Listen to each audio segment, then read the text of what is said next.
कर्ण की जन्म कथा। धृतराष्ट्र, पांडु और विदुर के लालन पालन का भार भीष्म के ऊपर था। तीनों पुत्र बड़े होने पर विद्या पढ़ने भेजे गए। धृतराष्ट्र बल विद्या में, पांडु धनुर्विद्या में तथा विदुर धर्म और नीति में निपुण हुए। युवा होने पर धृतराष्ट्र अंधे होने के कारण राज्य के उत्तराधिकारी न बन सके। विदुर दासी पुत्र थे, इसलिए पांडु को ही हस्तिनापुर का राजा घोषित किया गया। भीष्म ने धृतराष्ट्र का विवाह गांधार की राजकुमारी गांधारी से कर दिया। गांधारी को जब ज्ञात हुआ कि उसका पति अंधा है तो उसने स्वयं अपनी आंखों पर पट्टी बांध ली।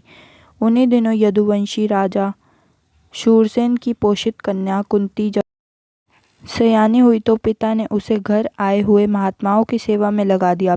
पिता के अतिथि गृह में जितने भी साधु महात्मा ऋषि मुनि आदि आते, कुंती उनकी सेवा मन लगाकर किया करती थी।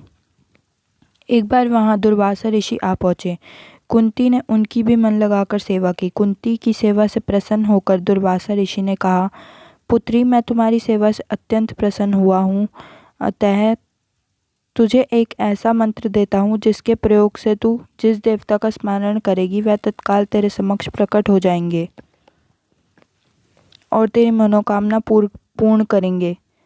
इस प्रकार दुर्वासा ऋषि कुंती को मंत्र प्रदान करके चले गए। एक दिन कुंती ने उस मंत्र की सत्यता की जांच करने के लिए एकांत स्थान पर बैठकर उस मंत्र का जाप करते हुए सूर्यदेव का स्मरण किया। उसी क्षण सूर्यदेव वहां प्रकट होकर बोले, देवी, मुझे बताओ कि तुम मुझसे किस वस्तु की अभिलाषा करती हो।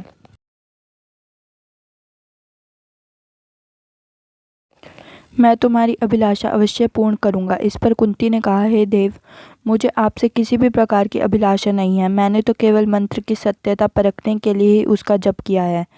कुंती के इन वचनों को सुनकर सूर्यदेव बोले, हे कुंती, मेरा आना व्यर्थ नहीं जा सकता। मैं तुम्हें एक अत्यंत पराक्रमी तथा दानशील पुत्र प्रदान करता हूँ।